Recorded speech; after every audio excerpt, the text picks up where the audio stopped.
So hello, my name is Malachi LaForce, and I will be teaching you about digital safety and how to protect yourself from scams.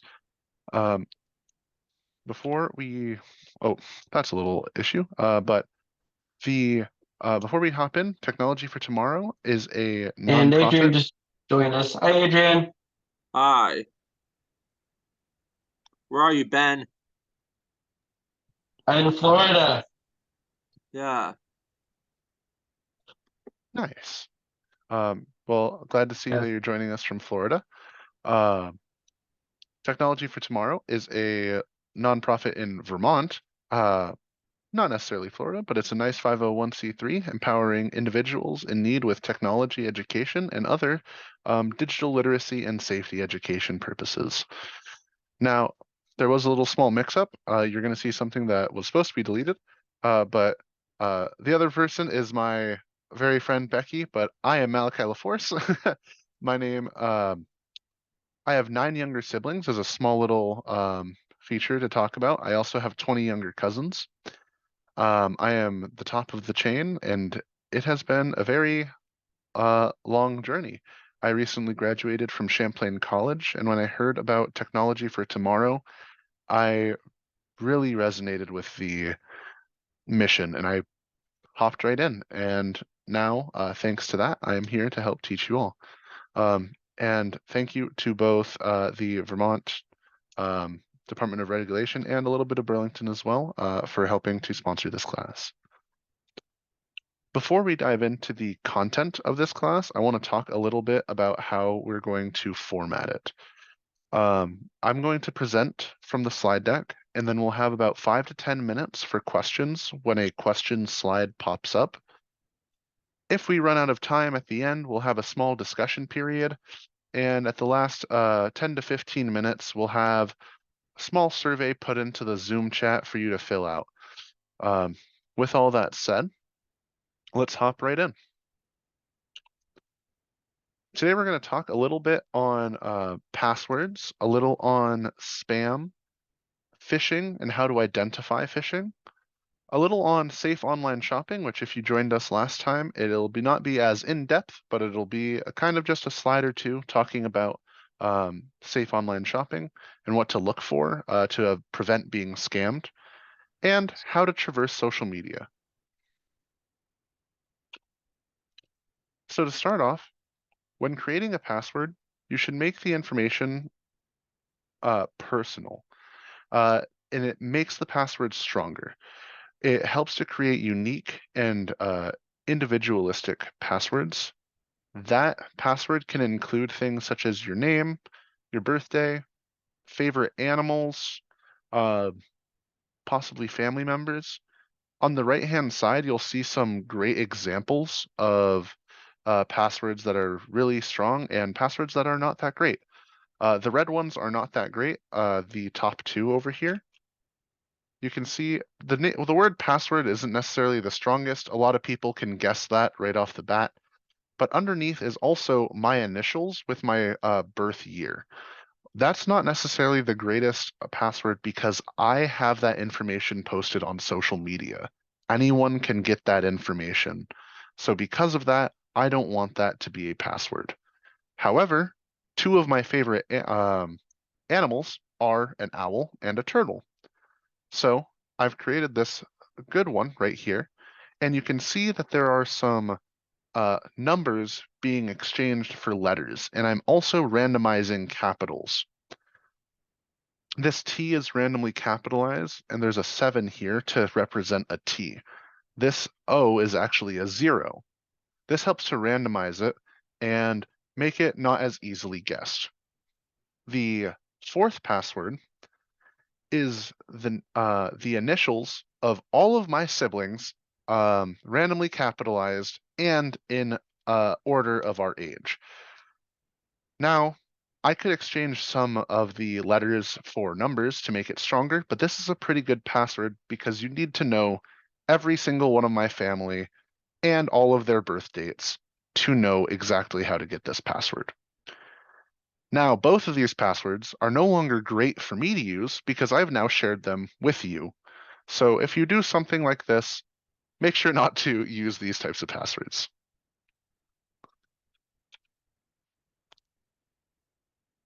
Now, spam. What is spam? Spam is unwanted junk mail sent by strangers you don't know. If you don't know who it is, you shouldn't respond or even open it. Responding can cause problems, and opening the email in the first place allows them to begin trying to access your computer. It begins a process that they can begin to try and take over your computer and remotely host. You don't ever want to open these types of emails. You should make a habit of checking your spam, because sometimes Google and other email service providers will try their best to identify fake emails, but sometimes the real emails will get stuck in there. So it's always good to have a kind of a organizational system to check your spam once a day, or maybe once a week if you're not checking your email too often. Now, a great example from my own spam folder. All of these are spam mail. Here are some examples, and we'll talk about phishing in a second, but a lot of these are promising monetary gain. They have a lot of spelling errors. Always try to avoid these types of emails and use your better judgment to not click these. Another big thing to check is emojis. You'll note that there's a lot of emojis floating about. A lot of these people are using emojis to catch your eye. I'm seeing a couple things in chat. Okay, never mind. Do not click or entertain these emails. With the examples here, you can see they're trying to imitate Cash App. They're also adding random emojis everywhere. You have been paid with 2 E's. Walmart with a random period. These are all fake. They try to imitate a lot of real life individuals or companies. They're not real. Do not click them. Just like you'll get a text message that your Amazon package has arrived and you haven't even ordered anything. Yep, that is correct. That's a great example. We'll actually talk a little bit more. I have some examples readied in the back of this slide deck, which does cover an Amazon fake little thing there. Are there any questions so far on spam? Okay, so I've had it happen. Like one day, I was receiving something from someone, like say an email. Okay, well, one was spam and one wasn't. So you got to watch out for that too. Yes, that is correct. Thank you for sharing. Are there any other questions or comments? Not hearing anything, so I'm going to go ahead and move forward. Let's start talking a little bit about phishing. Phishing is probably the worst variant of spam.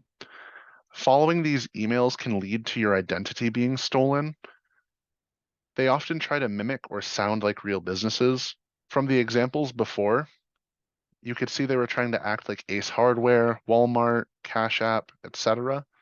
They are always looking for ways to get your personal information, especially your social security number. They will always ask for personal information in a random survey saying, hey, you have to sign up for this to get a Milwaukee drill or a random chair from Walmart. Put all of your personal information here.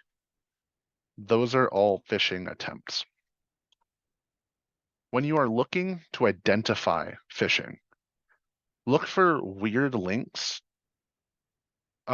requests for personal information. They may try to make you feel in danger or in an urgent situation, such as like a win now or lose it in a couple of days. It's not necessarily a dangerous, but it is an urgent situation. You should always look for obvious typos and errors, such as that random period in the Walmart address or emojis. You should also look for generic greetings. For example, if someone was to tell me that I was winning $1,000 and had to redeem it now or I would lose it, is a great example of the urgency. It's very tempting. Do not fall for this. One thing to note is that these companies aren't selling things that would require that type of information, personal information, social security numbers. None of them would do that. It is very much against the law, and they would lose your trust as a company if they were to ask for it. If anyone asks for your social security number, unless it's a government website or a government branded and it has the government.gov site, I would never put my social security number anywhere. Things to never do just to avoid phishing and these types of scams. Do not click on links sent to you through text, through email, anywhere. Do not reply to them or answer, and never give out personal information. Now, if you're looking at websites and maybe you're shopping this time around, because we are very close to the holiday season, we are very much in the stride. Always look for these types of things, where you should look for an S in the HTTPS of a website. If it does not have the S, I would get off of the website as fast as possible. That S represents enhanced security. Another thing to look for is that lock. If it has an S, it should have a lock symbol up at the top. And I'll show you an example in just a moment. And you can always utilize PayPal or virtual credit card numbers for more privacy. This can help you to create a little wall between your bank account and other personal information with your money. Here's an example of a secure website. As you can see, Amazon has the HTTPS, and it also, when I click on it, it has a connection is secure. Always make sure your connection is secure and it has the HTTPS. Some browsers may just show you a lock up there instead of how I have a kind of menu, but if you click the menu, a lock should appear, and if it doesn't, I would get off of the website. On social media, avoid giving out any sensitive information. You can always check the privacy settings of popular social media apps to increase your privacy. You should avoid linking multiple accounts together, as if one is compromised, the others might be as well. If you are ever out on a public Wi-Fi and you're accessing social media, like at a McDonald's or a library perhaps, you should log out of those personal social medias because someone on the Wi-Fi can access your information because it is a public, non-secured connection. Are there any questions so far?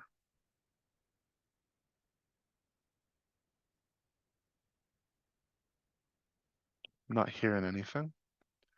All right, so I'm going to begin to cover a couple of examples of scams you may see just out and about on the internet. The first is something from Amazon. As you can see here, congratulations, one $1,000 Amazon gift card is reserved just for you, Facebook user. Click the continue button to claim your prize. Enter the correct information on the next page to claim your prize. You only have 4 minutes and 14 seconds left. Not only is this making it sound very urgent, as you have to now click on it as soon as possible because you'll lose it in 4 minutes, it's also not personalized. A lot of these places are sending out thousands of emails at a time. They don't have time to check for your name, your full name. So they might fill it in with just Facebook user or something like that. If you are not addressed personally and this urgency is happening, do not click that link. Do not touch anything about this specific example. Another example of ways to get you to click on a link is this kind of gossipy headline type scam. You may see random small ads appear on websites or perhaps posted on social media. They're trying to gather your attention by saying, whoa, Steve Jobs is actually alive. See the photo here. And of course, that may gather your attention and you might actually want to read something like that, but it's fake. And they're trying to get you to click that number and also enter your phone number so they have that to constantly send more and more spam to you. It's requesting personal information and it has that very gossipy headline to attract your attention. A third example is a text message you may get from someone acting as a government official. As you can see, they're acting as they are a Social Security Administration Department. They're saying that your Social Security number has been suspended and you should call them to get more information. They're trying to get you to call them so they can take more of your information from you. There's no reasons given as to why your account has been suspended or your Social Security number has been suspended. These places will always tell you why they suspended your account or Social Security number. If they tell you that, then it's more than likely real. But if they don't and they try to hide a reason from you, it's most likely a scam. They also often introduce themselves with their name and a number or a badge number of some kind or an employee identification, so that you can find them on a website or somewhere else. The number also that you're seeing here that they're providing is a 516 right at the beginning of the number. It's 516. Any numbers provided by a government official will more than likely be a 800 number. This is often because they use automated systems for Social Security type conversations, and even more than just that. If they provide you a number that's not an 800 number, that's a great identification as well.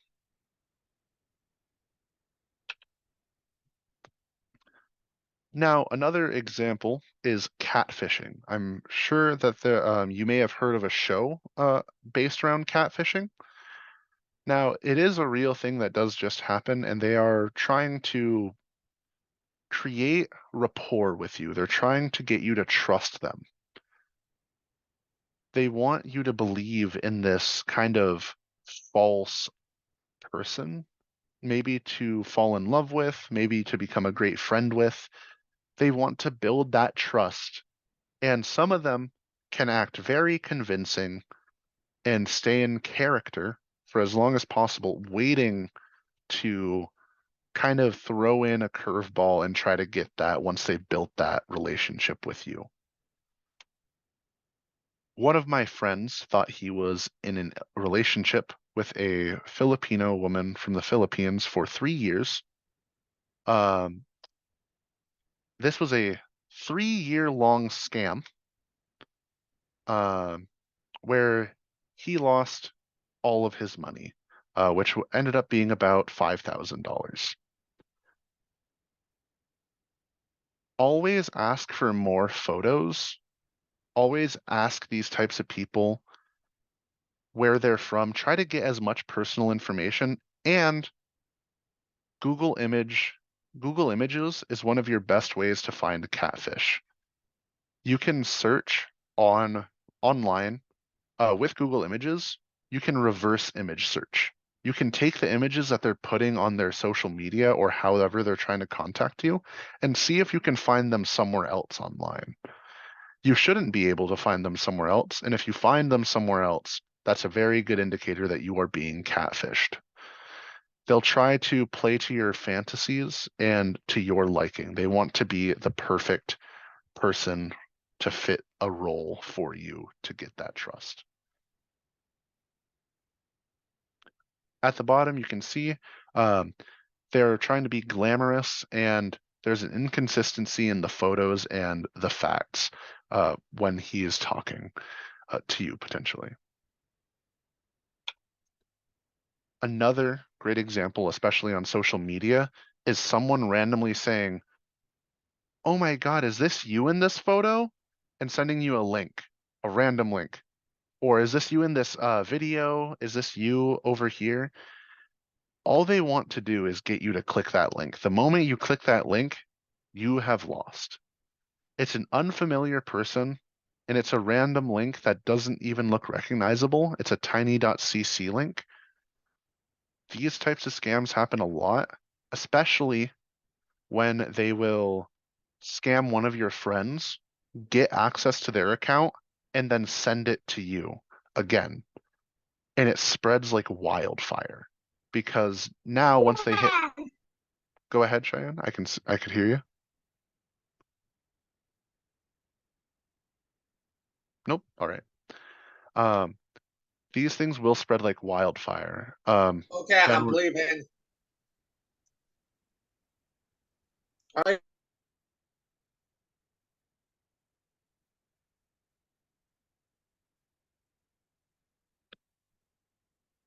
okay. Ben, did you have a question? I thought I saw your hand raise. Oh, you lost sound, Cheyenne?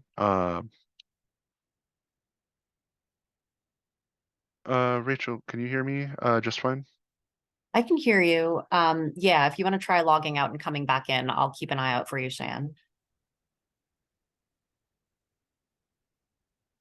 And I think Adrian had to go. but- Okay.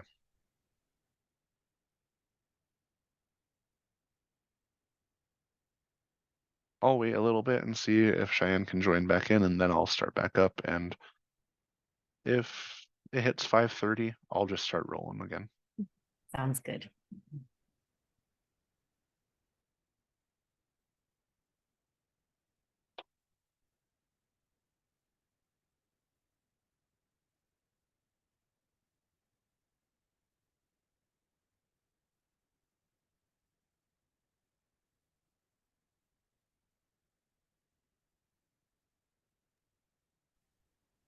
Hey, Shan, welcome back.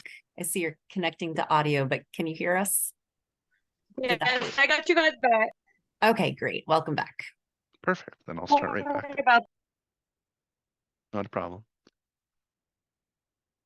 So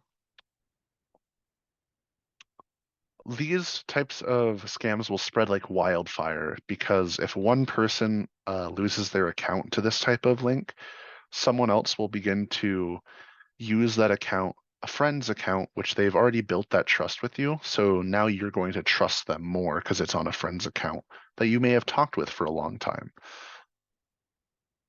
They may send them from anywhere. So if someone tries to send you a link that's like, oh, this is you, don't click it. It's all fake. And if they were to have a photo of you like that or a video of you, you can always request them to just send the video instead of a random link to the video. A link should never be clicked unless you absolutely trust that person. And even then, especially for a video or photo, you should never click a link.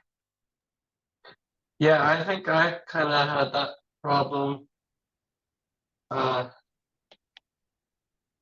had someone from Ghana, like, this is him on my account, so I had to like back and overpower them. Yeah, scams happen a lot. They like to do a lot of different things and impersonate a lot of different people. It's really unfortunate. It happened to my friend Gabriel. I don't know if he's got his Instagram account back. This was an Instagram thing, by the way. if you do ever have a compromised account, my best suggestion is to follow what you would do in the sunk cost fallacy.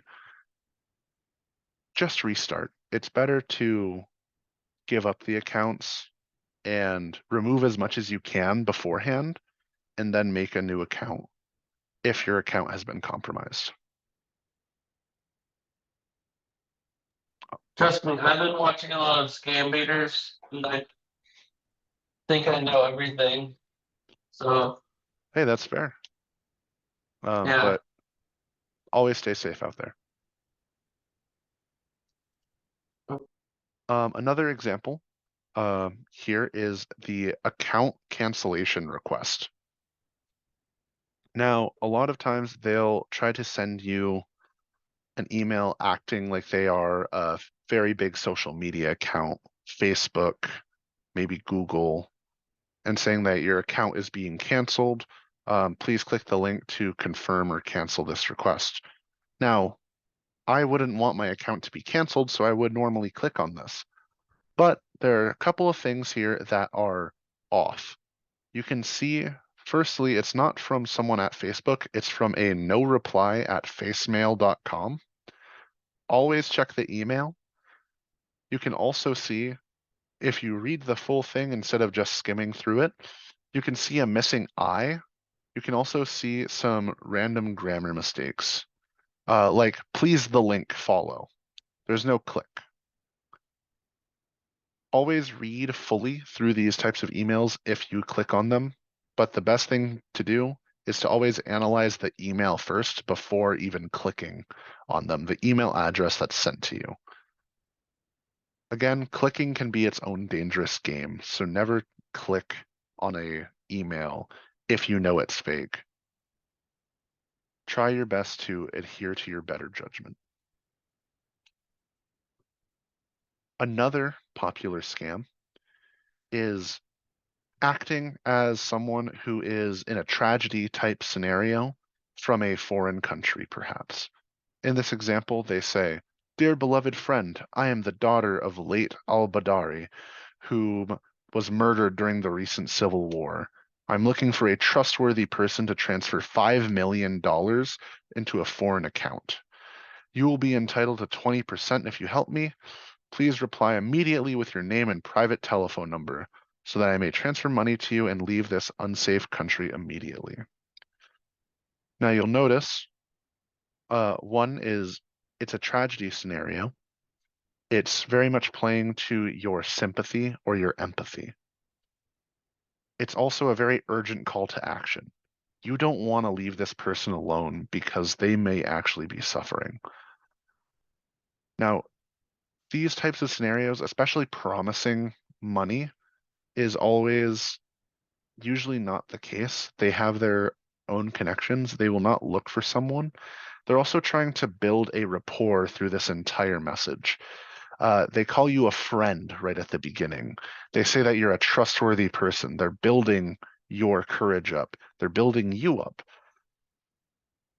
But another great thing to note is that this person is saying that they are essentially from a different country during the Civil War. They're saying that they want to leave this unsafe country immediately, but they're saying that they'll transfer you 5 million US dollars. Normally, they will transfer you the currency of their country, not just US dollars. They are not familiar with the transference or the translation between how much one of that currency is worth. They would never really say US dollars if they are from a foreign country. Another more common scam that's actually been on the uprise is someone acting like they got stuck somewhere. For example, this person says that they're stuck in Paris and they were robbed on vacation. They need money to buy a plane ticket or something of the sorts. They need money. They want you to send them money. Now you'll note that this person kind of has this broken English with some strange diction using different types of words that normally people would just say, hey, can you help me? I need this. And also, why are they reaching out to you? Normally, these types of people may reach out to family members. They may reach out to more closer connections, not just a random stranger. You'll also note these types of posts. This person has 5 posts that are all very random. One's a school, and all of a sudden they're now posting about being in Paris. Always check a lot of the posts and see if they have a commonality or theme. And if there's a very abrupt end to that, I would be careful with that account. Now, one that popped up due to a Facebook IQ test is this type of pop-up.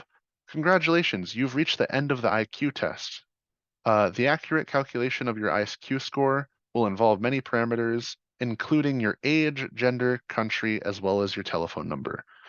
Facebook made a IQ test to try and get people to do more on Facebook and kind of have a little event to share around with everyone.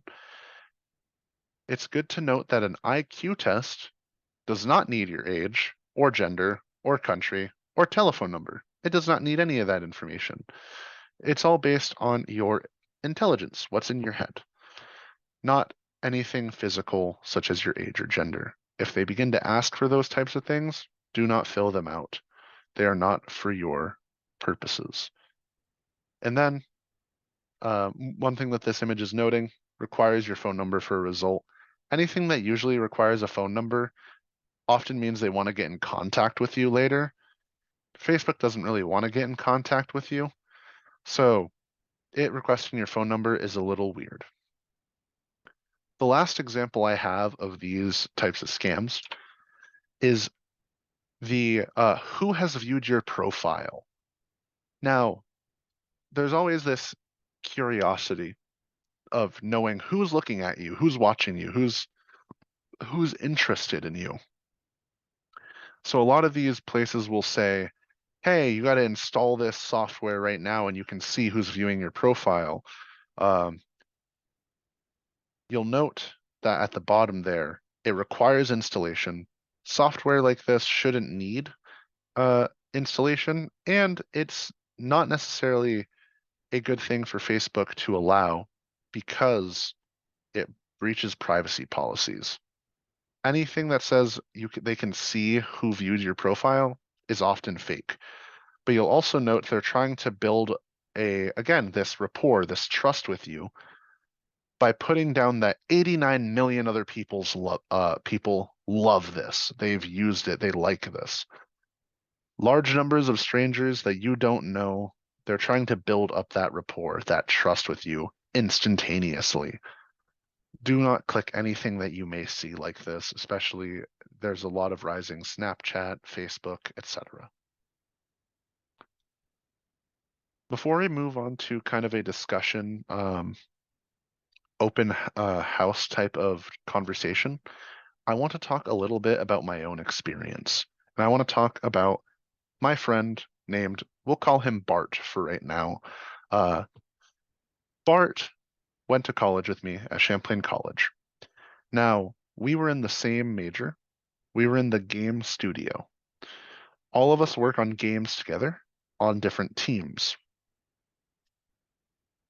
Because we work with each other on video games, we were very much into sending each other files to playtest and other things like that, to play each other's games and figure out what's going on. Unfortunately, someone within the game studio had their account compromised. We didn't know this. They kept it very hidden, and they didn't even realize that their account had been compromised. A person got in and began to review information from all of the Champlain College game studio servers and other things like that. They then sent a random file to my friend Bart saying, hey, can you play test my game? I'm really interested in getting some feedback. This isn't necessarily a random occurrence. This is, oh, we do this a lot. This is something that we all do. So he unexpectedly clicked on it and immediately had his entire account lost, which had his social security number, all of his bank and personal information, and his federal loan information with colleges. He lost his entire identity just by clicking a link. It's good to note that these types of things can happen, and scammers will maybe scam one person and then immediately after take a little bit of time to research and create a scam that may hit specifically you or a friend. They're very much into targeting people to get as much as they can, and they'll often ask for money to get your accounts back or a ransom, a kind of ransom type deal. Again, he lost everything and had to close out of everything. He ended up deleting the account, even though it had immense amounts of information on it. He saved what he could and had to move on. I remember it being a very hard time for us at Champlain College because then we spread that information like wildfire to say, hey, don't accept any files from anyone on any of the platforms. It could be a scam. And it really put a damper on all of us to not play games with each other, and especially the things that we're making. So always be aware that people may make scams targeting you to get all of your better, to get away from your better judgment. They're trying all the small corners possible. Before we go into the kind of discussion and open house to talk about our own experiences with scams and other things, I want to at least say thank you to Flat Icon and Panda Security. Panda Security brought all of those images from earlier about the scam examples, and flaticon.com provides all of our images. And as long as I mention them, we can use those images for educational purposes. Now, does anyone have any of these types of scams that they may have been affected by or want to know anything more about scams as well? It's now open floor. And I'll go ahead and stop sharing. I have one that I've been reached out by on Facebook. One of the ones that I've get is hey, didn't you know this person? And the headline is like, so and so dies in a terrible crash. And I've gotten it like twice. I've had a friend that sent me, you know, whose account was obviously hacked, but they'll be like, hey, didn't you know this person or something? And it's like a bait link, you know, because everybody's always into like, what's the drama, you know, like what happened. But yeah, that's the only one I've seen on my Facebook, which again, I wasn't stupid enough to click on it. Gosh, just come on, dude. Yeah, those types of scams happen, and it's a good note that they are personalizing it as well. As long as they know one of your friends, which is accessible on Facebook for most people, they can make a very fast fake link and talk about, oh, didn't you know that person? Just like you're talking about.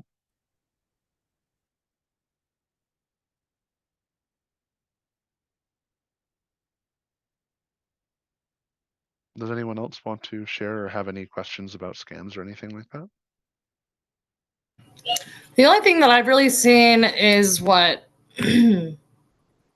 Ashley was talking about. Like I've had people tell me like, is this you? And then it's like a link. Or I've had people like send me things saying like, which I've done one myself, so I know that it's true, but there's some that have come through that are like, if you click on this, you can help me get $50 or whatever.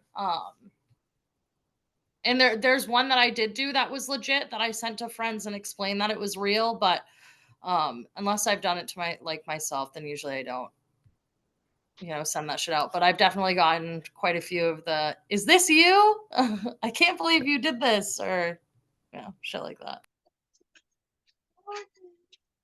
Or the ones where like, hey, are you ready to be a sugar baby or something like that?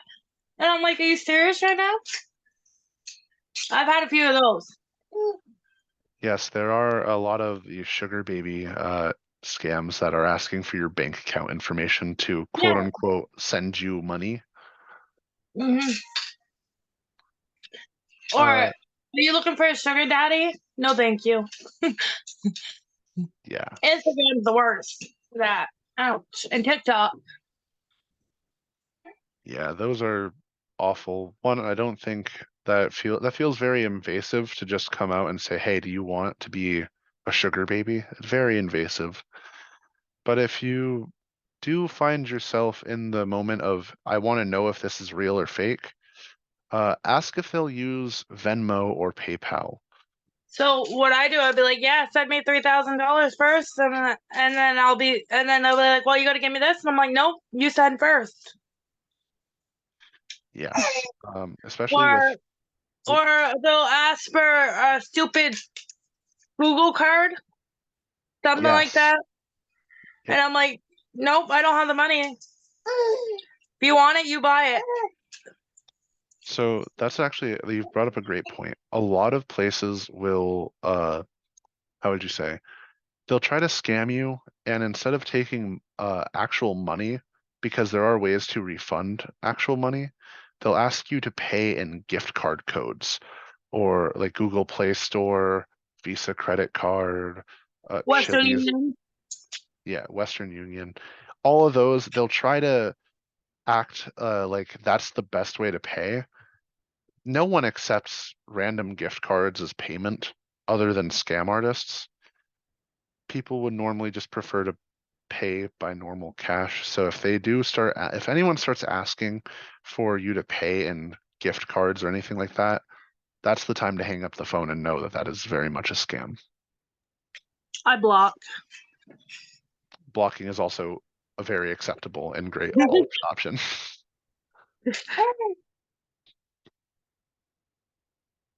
Any other experiences that anyone wants to share? I had a friend who posted, or it looked like her posting to Instagram. She had one of those deep fakes where someone took her image. It was super scary, actually. It was like you and I are talking right here. It was so real. And it was her voice and it was her body. And it was her talking about how she just bought into Bitcoin. And you could do it too if you click on this link. And I was like, that's so out of character. She would never do that. So I called her and she's like, oh my God, I'm so embarrassed. Like everyone's been calling me about this. I don't know how it happened. So she shut down her Instagram account, but she was really freaked out. And all of us who know her were too, because we're like, we're associated with this, right? Scary how real these are. Okay, so actually, get this. I was just checking my email really quick, and I just got this 10 minutes ago. It says, Tess Lawson, hello. This is Jude Jacoby, and on behalf of the student loan debt department, we tried to contact you at your home and did not hear back. Your student loans have been marked as eligible for forgiveness under the 2023 guidelines. Your case number is blah. Your file will remain open in the system for one more day. I don't have student loans. So it's funny that it just popped up while I'm doing this course. These things happen, but I also, because Rachel just brought up deepfakes, I want to show all of you kind of a fun little thing about deepfakes. I'll share my screen, just so you know that audio is going to come out. It is a YouTube video, but it is a very interesting thing about the evolution of deepfakes, following a social media star who's been acting like Tom Cruise for the last couple of months or two.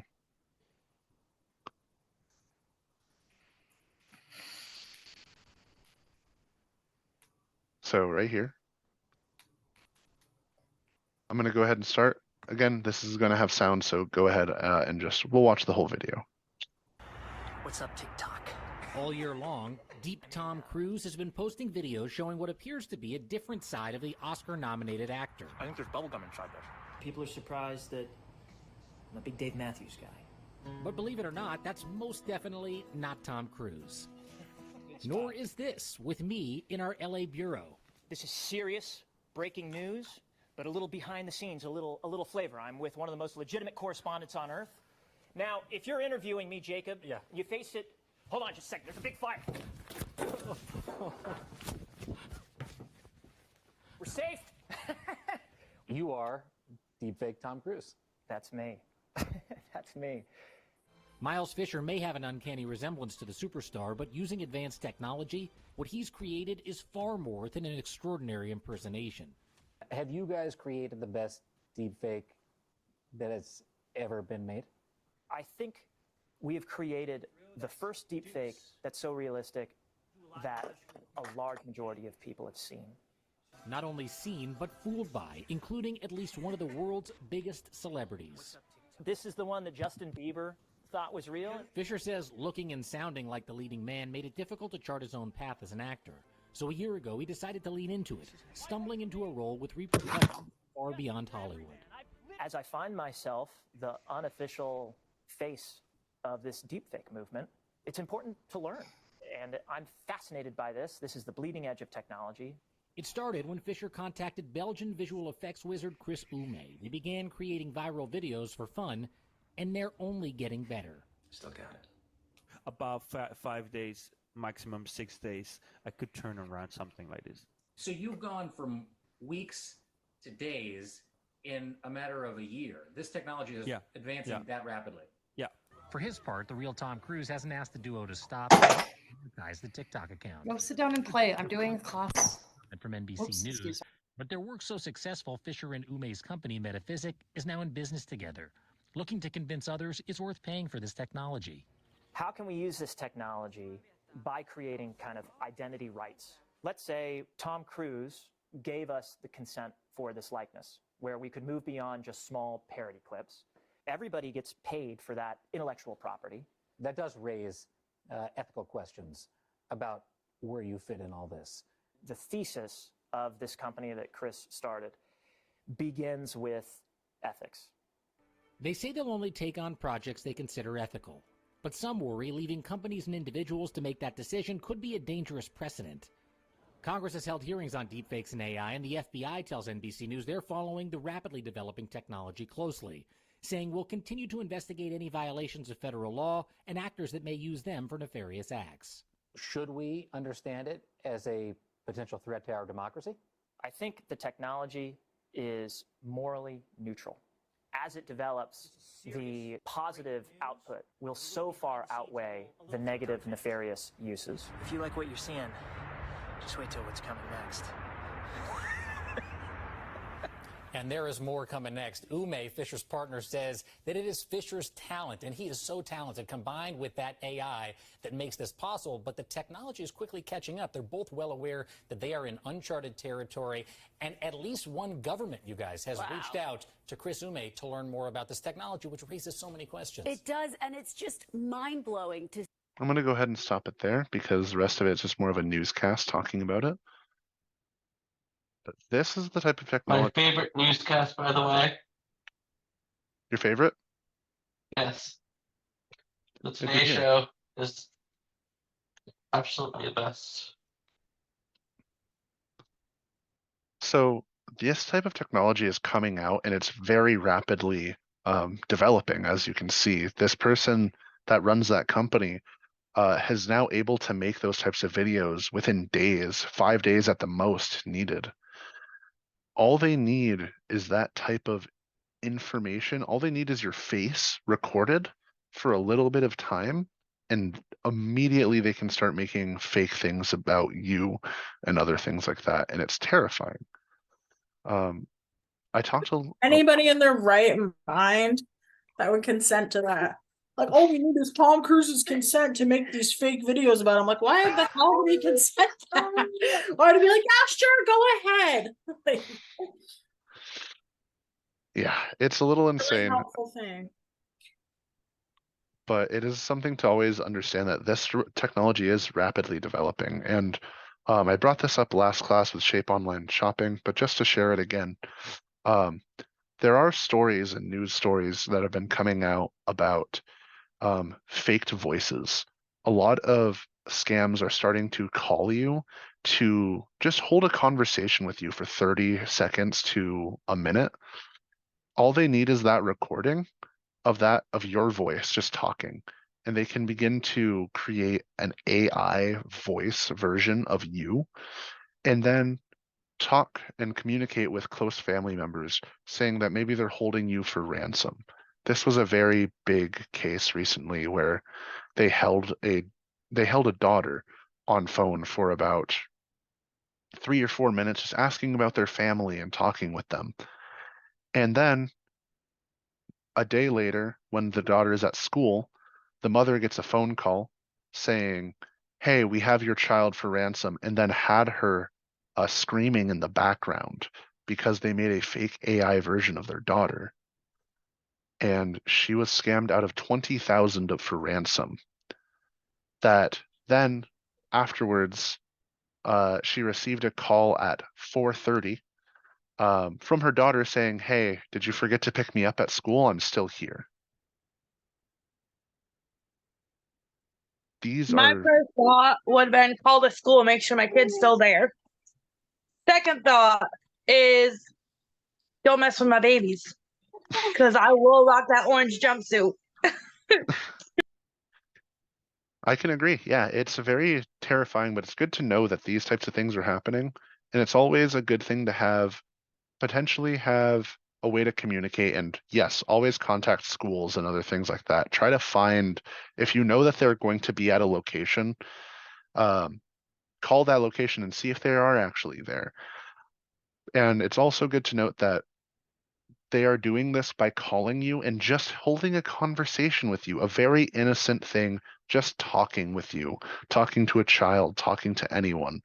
They're just talking with you, and then they'll end the conversation like nothing happened. And then they have that power.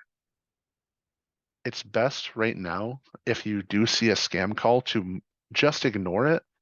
And if you do end up picking up the phone out of just curiosity, maybe you are expecting a call, if they try to hold a conversation for a long time and you do not know this person, hang up. And always, if you are talking with them on the phone, state, "I do not want to receive any more calls. I do not want to receive any more communication." And then hang up. Do not call this number. Do not call this. Just say, "Do not call this number." Anything like that. Because then, if they are recording it and you have said that and you have a recording of it, if it does end up going into a legal battle, that will be a very strong point to have, that you asked to never be called again and they breached that request.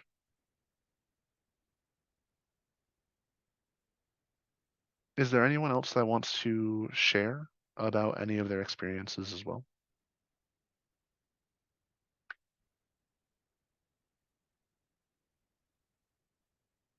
I'm not seeing anything. All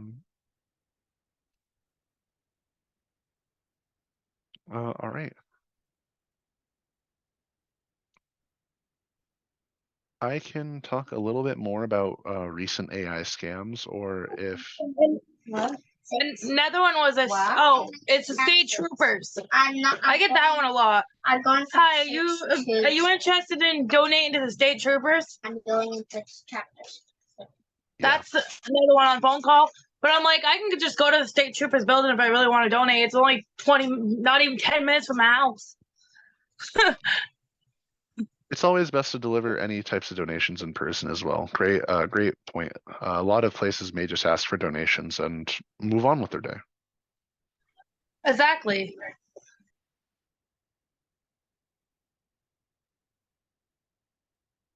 Well, there is a good amount, about 15 minutes. Let me see if I can maybe pull up another informative. Let me see what I can do here.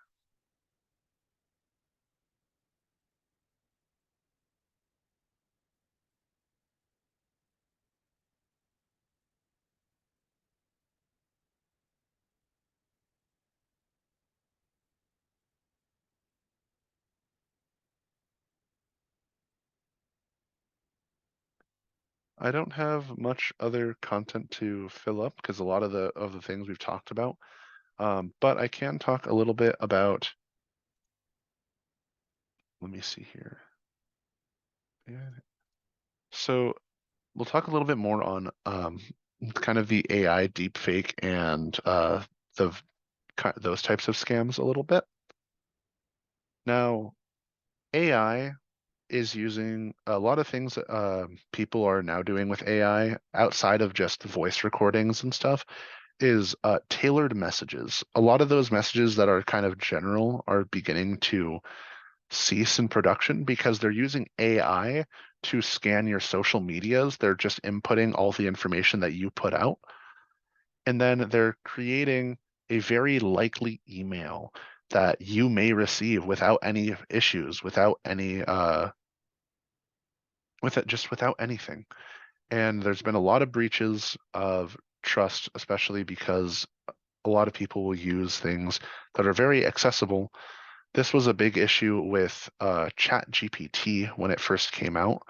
In the more recent years, this has been prevented, but when it was first coming out, this was something that you were capable of doing with just ChatGPT, creating a fake account, creating a fake email that is very convincing. So if you always should trust your better judgment and always check who is sending that email to you. Another thing that you can always look at is that some websites are beginning to have the security code that lock and that S are really helpful, but sometimes they aren't always correct. For example, for example, always check the URL and make sure it's a real URL. A lot of places will fake being something like Amazon, for instance, and they'll add just like an extra N in the URL. So Amazon.com, or maybe an extra O, just a random letter. And it'll look almost exactly like Amazon, but it's not. It's always safest to just make sure that you are on the right link, and always just double check before you sign in, before you buy anything. Just always double check the link and make sure it is secure and it is spelled correctly. Always look for those spelling errors and those little slip ups that they have to do to get away with it and try to get to you.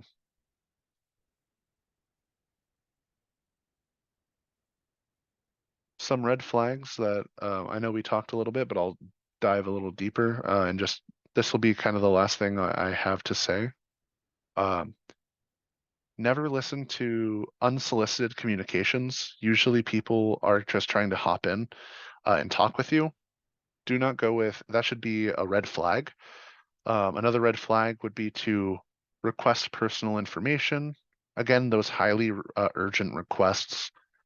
Mismatched email addresses and domains. If someone says they're from Microsoft, but it says that there's a Facebook, it's a Facebook email. Always check those types of contradictions.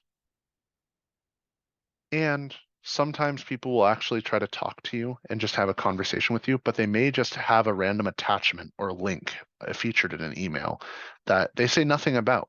They're trying to play on your curiosity there. So don't ever touch any unsolicited attachments or links. If there's any inconsistencies in communication is another great red flag. If there are unusual requests just asking for you to send a bank account or something like that. And a great red flag is if it's too good to be true.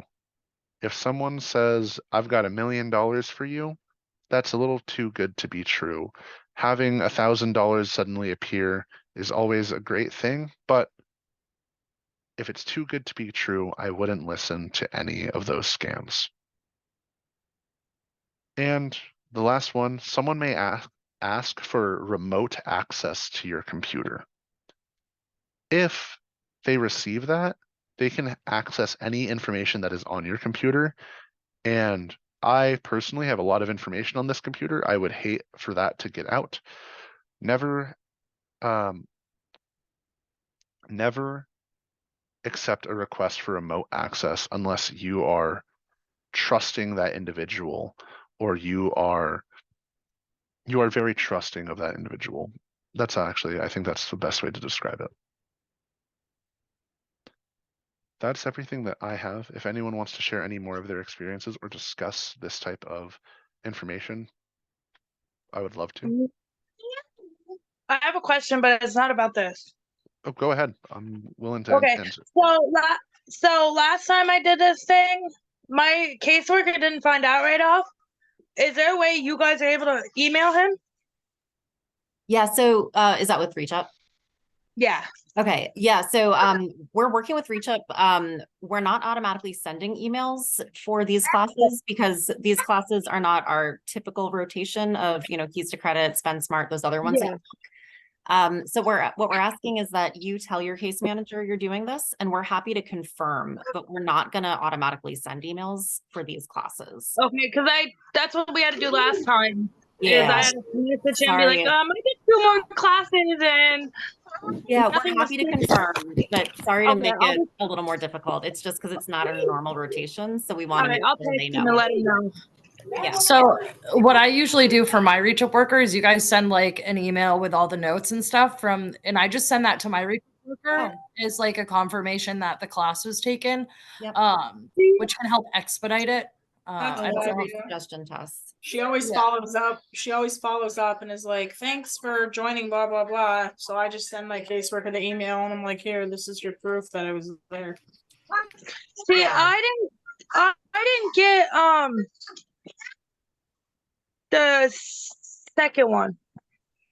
Oh, I'll make sure. But I don't know if you have the right email. Let me send you a private chat right here just to confirm that I have the right email. Okay. All right. Hold up. And then yeah, you should get an email tomorrow. Yeah. And check the chat, let me know. Yeah, that's right. Okay. So you what should is get it your name? tomorrow. What is your name? So I know what name to look for. It's either going to come from Sophia Sir, who you met last week, or it might come from growing money at CVOEO.org. But either way, it's Sophia. She's just sending from different accounts. All right, hold on. Yep. I'm just double looking. Yep. And Ben, I saw you had Okay. unmuted yourself. Yeah. Yeah, Just I'll have to about look to after. explain something. I had someone from a server text me recently, and I actually had this happen twice. I actually thought I was talking to someone who knew someone else from that server, and I'm glad that the second uh, version of this bot scam thingy that they let me say hello this time and let me ask them, "Oh, do you know this person? Because I can see that you're friending me from such and such server." And yeah, and the person said that they were a graphic designer, and Yeah. as I was reading everything, there was some grammatical errors. Like the words were fine, but there were a lot of spaces that were like not singular spaces. Yeah, those are the type of errors that you're going to be looking for when talking with a scam or spam artist. Yeah. But another thing that you reminded me of as well before we do, I'll send the survey in just a moment if that's all right with you, Rachel.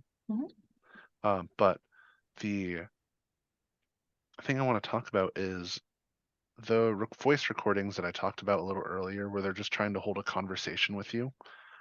There is a easier version for scammers specifically to do, all they're looking to do is get you to say the word yes. All they need you to do is say the word yes, and it's very easy to do it. A lot of the times you may get calls saying, hello, hello, can you hear me? Can you hear me? Hello, hello, can you hear me? They're trying to get you to say yes. Why? Because when they have it recorded, they can essentially say that you agreed to certain things and have it on record that you've been recorded, that you said yes. You've said the word yes. And they'll just keep repeating that recordings to get you to agree to certain things. And it's not real, it's not you, but all they needed to do was get you to say yes. And now it's a messy, very messy situation legally to get out of. So a word to avoid when on a phone call with someone that you are unsure of is saying the word yes. I'm sorry, I gotta log off, guys. Alrighty, Thank you. not a problem. Have a good one. You as well. Bye bye. I'm going to go ahead and post the survey